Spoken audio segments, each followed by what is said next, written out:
Hello everybody, this is Hari Krishna, Assistant Professor of Chemistry, Department of H&S, Annamacharya Institute of Technology and Sciences, Tirupati.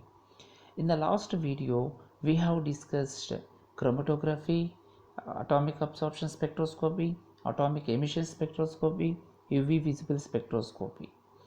And in today's lecture, we will discuss chromatography and separation techniques. So first, what is chromatography? Chromatography is used for the separation, qualitative identification and quantitative determination of the closely related chemical components of a complex mixture. That means in a complex mixture, we can separate the chemical components by using chromatography. All chromatography separations use a stationary phase and a mobile phase. Stationary phase is nothing but it is fixed in a place, in a column or on a solid surface. Mobile phase is passing through the stationary phase carrying with it the sample mixture. That means sample mixture is carried by mobile phase into the solid phase or stationary phase. Coming to the classification of chromatographies, there are mainly two types of chromatography. One is column chromatography, another one is planar chromatography. In column chromatography, the stationary phase is supported in a narrow tube through which the mobile phase is forced through a pressure. That means in column chromatography, the stationary phase looks like a column. In planar chromatography, the stationary phase is supported on a flat surface or in the pores of a paper, and the mobile phase passes through the stationary phase by capillary action under the influence of gravity. Then coming to the gas chromatography, it is used for the analysis of thermally stable, volatile, organic and inorganic compounds via separation procedure. Coming to the principle of gas chromatography, first the sample solution is injected into the instrument, enters a gas stream which transports the sample into separation tube known as column. That means here the mobile phase is a gas stream which consists of helium or nitrogen. So these gases are also called as carrier gases which carries the sample into the column. So the various components are separated inside the column. So coming to the instrumentation, so mainly this gas chromatography consists of four components. So first component is gas system, second component is injector, third one column, and fourth one detectors. Coming to the first one, gas systems. So the most commonly mobile phase in gas chromatography are helium, nitrogen and hydrogen. Why we are choosing these gases?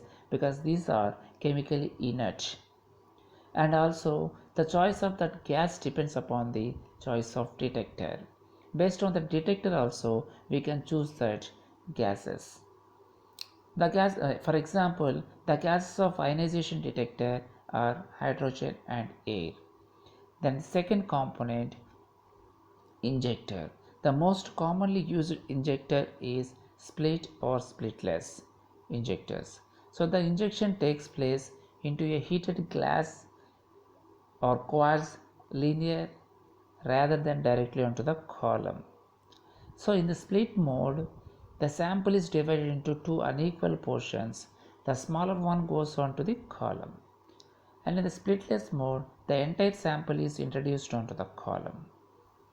Then coming to the column, after we are injecting the sample either by split mode or splitless mode, in capillary in column, capillary columns are made from fused silica coated with polyimide. The wall of the column is coated with the liquid stationary phase, generally organic silicon polymers. Here the columns are coated with liquid, generally organic silicon polymers. These are stationary phase. So the columns is placed in a thermostat oven. So the temperature of the column depends upon the boiling point of the sample and degree of separation.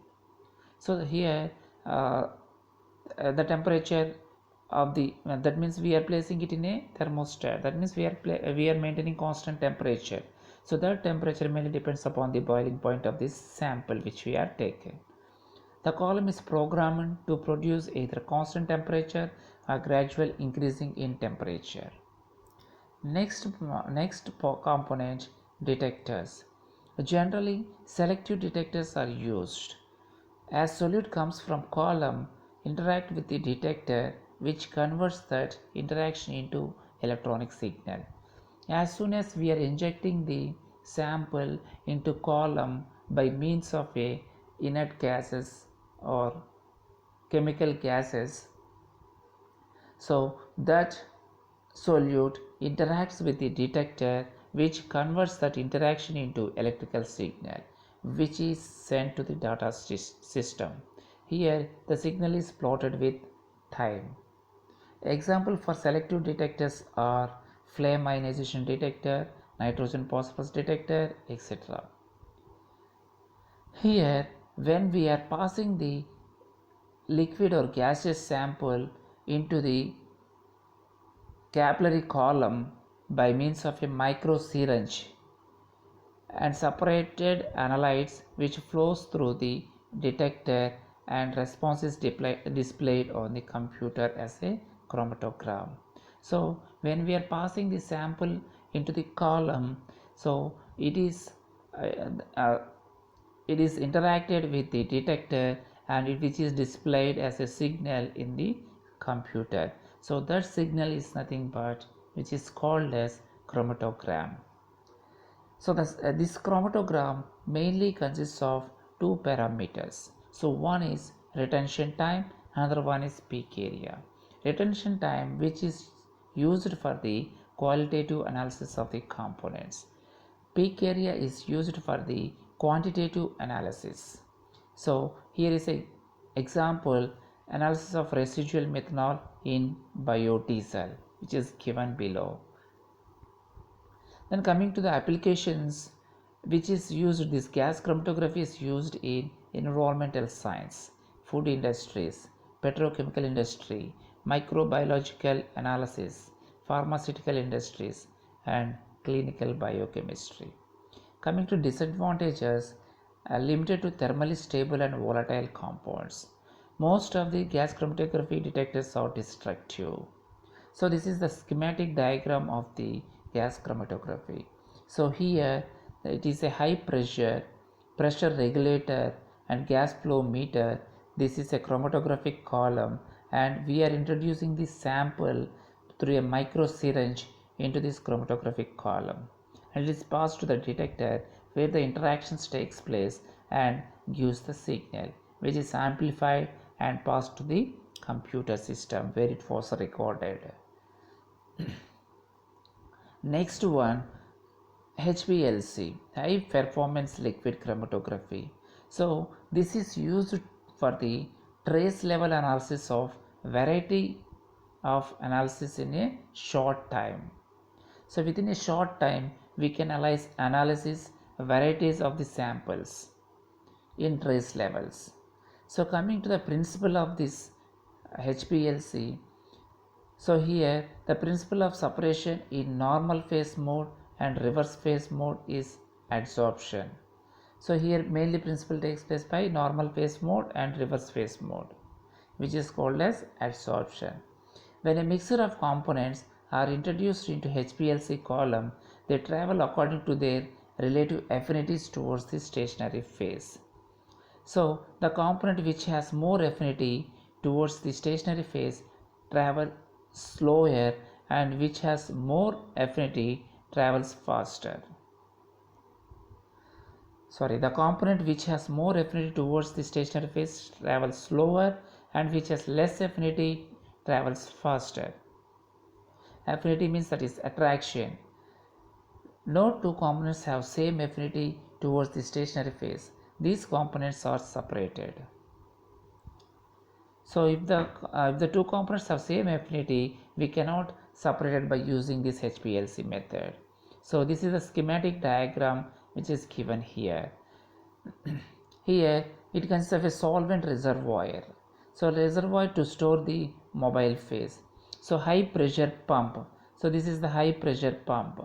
So from here, which is injected into the auto injector, and high pressure pump to push the mobile phase through the column. So here the sample mixer of sample is pushed to the pushed the mobile phase through the column. So a device to inject the sample into the mobile phase. A column which the suppression will takes place, that is the column chromatography. Column, a detector using to detect the concentration of the sample components as they come out of the column. So we have here a detector which detects the sample and which gives the signal. So here it mainly consists of solvent reservoir.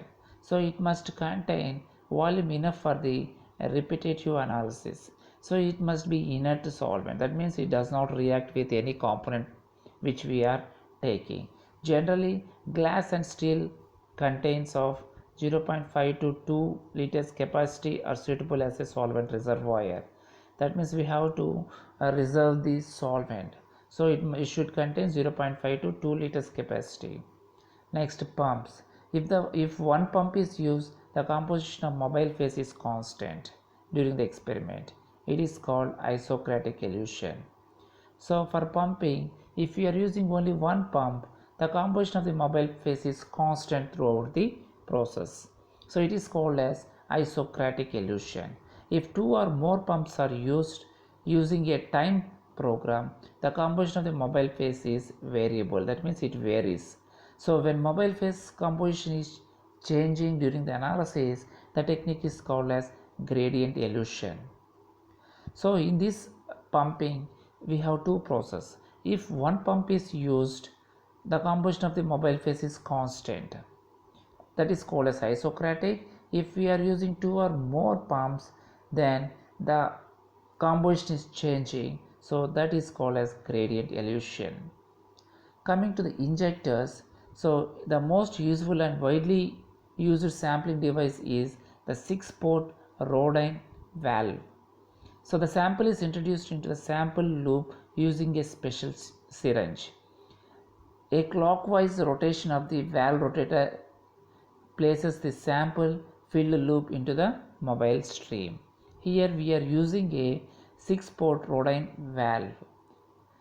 So when sample is introduced, we are rotating clockwise rotation. When it rotates clockwise rotation, it opens and the sample is passed into the mobile stream. Then coming to the columns. So it is the heart of the HPLC instrument. Stainless steel is chosen for the material of the column housing. Depending on the chromatographic procedure, the column length and diameter can change. So in modern instruments, column thermostat is used to maintain constant temperature. So then coming to the detector. So these are high sensitive for allowing the detection of the nanograms of materials. So when we are injecting the sample into the column, it enters into the detector and their interaction takes place and it gives us a signal in nanograms of materials. So examples for the detectors are refractive index detector, UV visible detector, fluorescence detector, conductivity detector, etc. So here online HPLC detector is the most sensitive, selective and at the same time the most universal detector. That is online HPLC detector. So it is most expensive. So qualitative estimation of sample is by peak height and peak area. Here the quantitative estimation can be done by peak height and peak area. Then coming to the applications in clinical sciences, pharmaceutical development, detection of within 3 days drugs in urine, purity of products, nutrition analysis, separation of proteins, etc. So this is the uses of applications of HPLC. So these are the two techniques, gas chromatography and HPLC techniques, which are used for the separation of components in a mixture. Then coming to the separation of gaseous and liquid mixtures. For the separation of gases and liquid mixtures, so most of the materials in our surroundings are mixtures of two or more components. So mixtures are either homogeneous or heterogeneous. Homogeneous means same compounds, or heterogeneous means different compounds.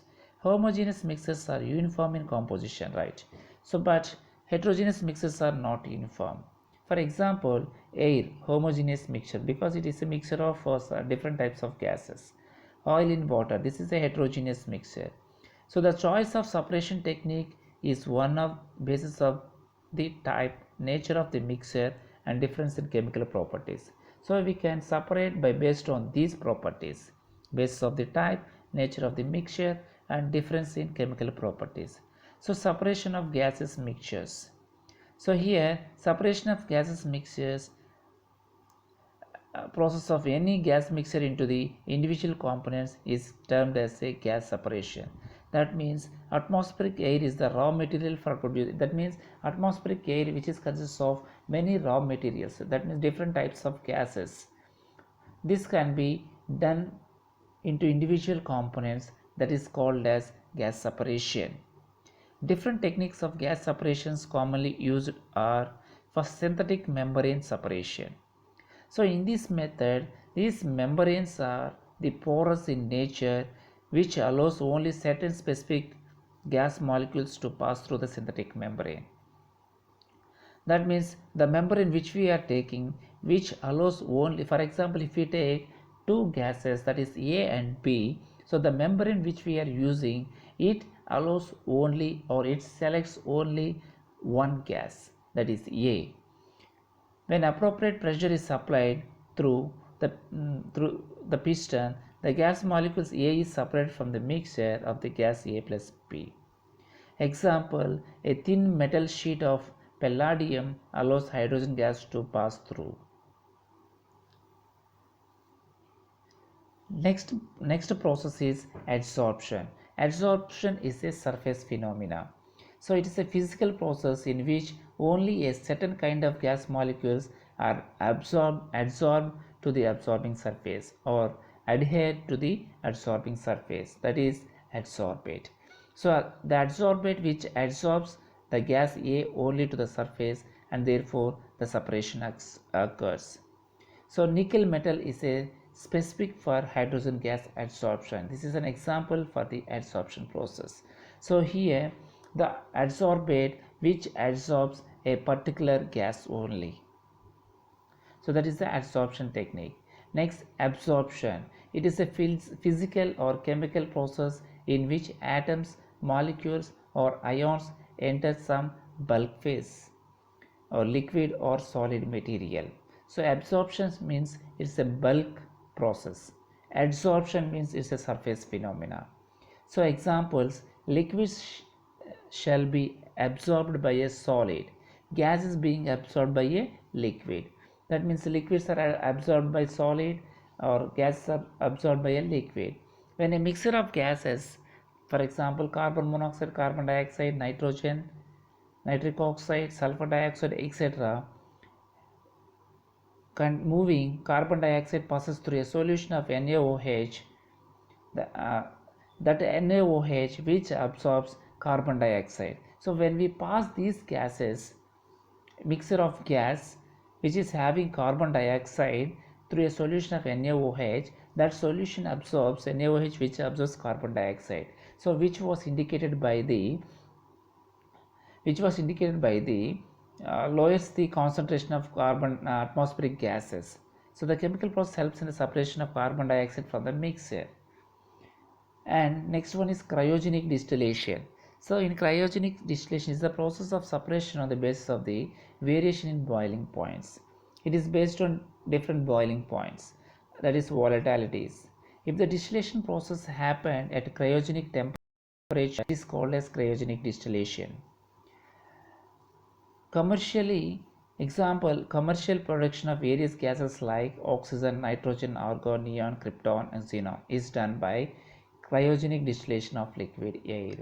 That means this separation is mainly based upon the boiling temperature of a certain gas. So these are the separation techniques of a gaseous mixtures.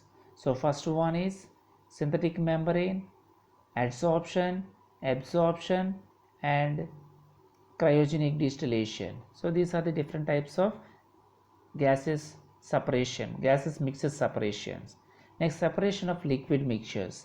Liquid mixtures can be separated using a varieties of techniques. Important liquid separation techniques are chromatography. So as we have already studied chromatography, so it is a separation technique employed to separate the different components in liquid mixture. Chromatography involves the sample being and dissolved in a solid solvent called as mobile phase. The mobile phase is then passed through another phase called as stationary phase, where the separation takes place. So, for example, paper chromatography is one of the important chromatographic techniques, wherein paper is used as a stationary phase and a liquid solvent as the mobile phase. Here, the sample is placed in the form of a spot on the paper, and the paper is carefully dipped in the solvent containing in TLC chamber. The solvent is rises up to the paper due to the capillary action, and the components of the mixture rises up at different rates and thus are separated from one another. If the molecule's weight of the component is less, it can travel in paper for more distance.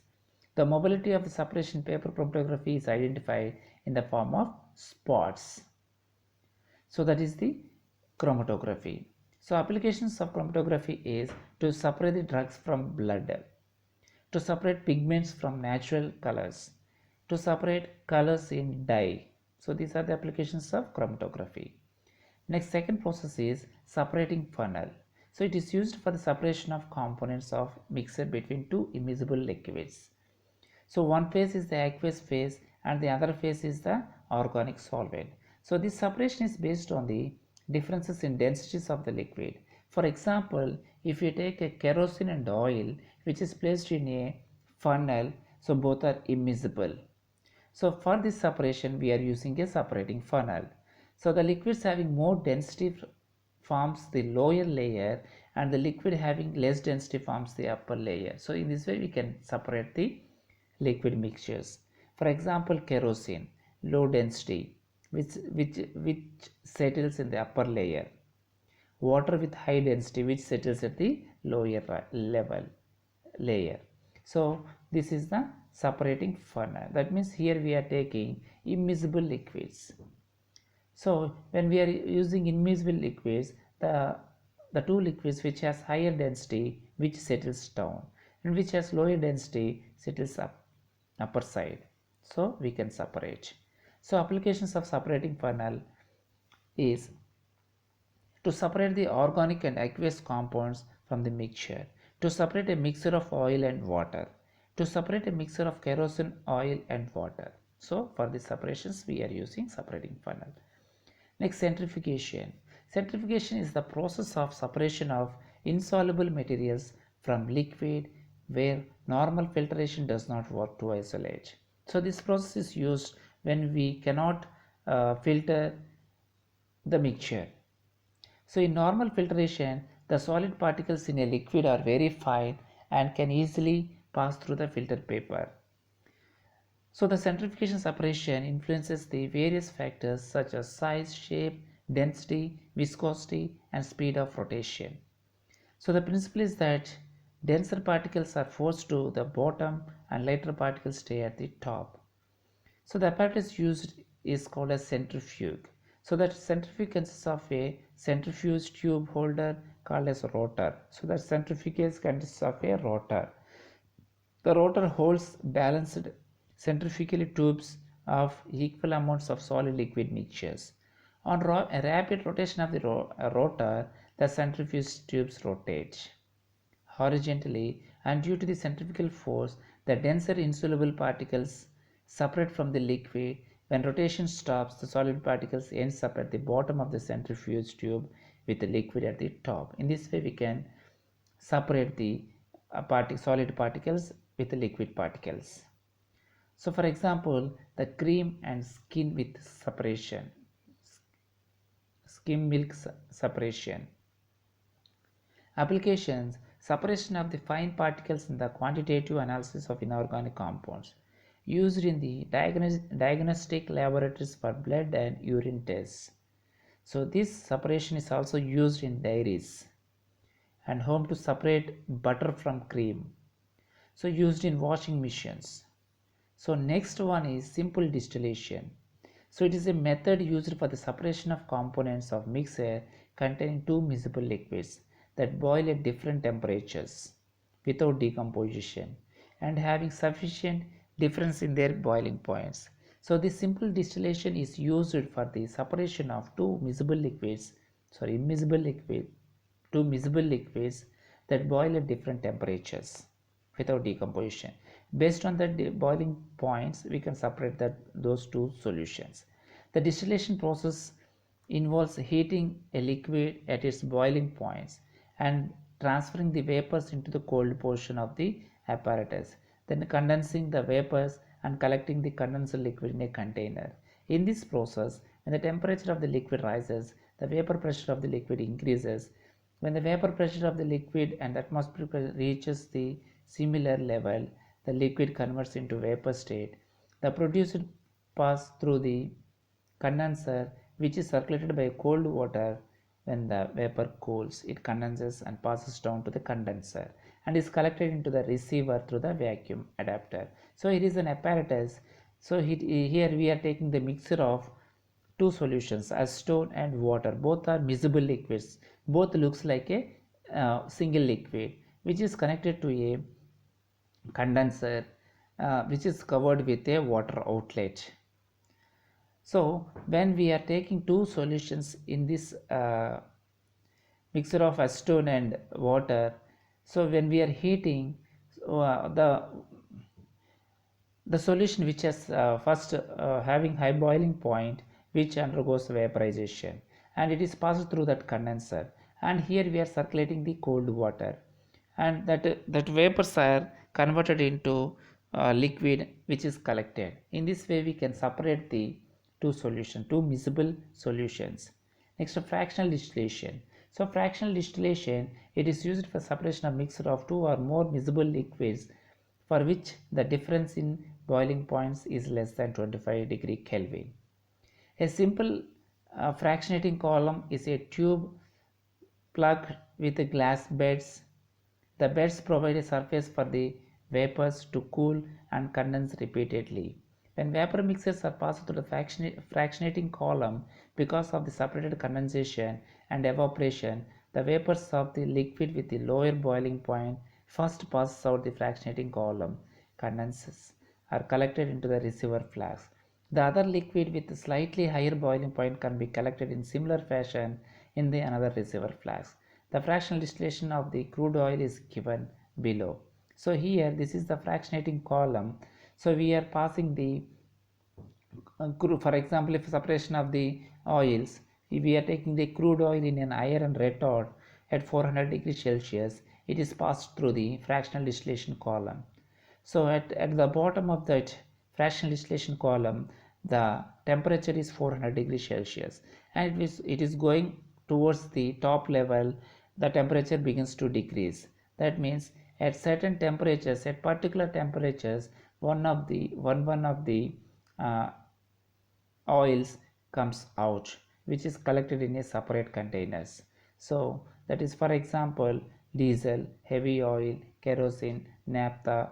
So going on to the top, the oil becomes the temperature becomes less, and particular temperature these oils separated. So this is the fractional distillation column. So by using these techniques, we can separate the liquid mixtures, miscible liquid mixtures, immiscible liquid mixtures, we can separate by using these techniques. So with this, the unit has been completed. After completion of this unit, we can know that how to separate the gaseous mixtures, uh, miscible liquids, and some of the uses of these techniques. So with this, the unit is completed. Thank you. Thank you. Thank you very much.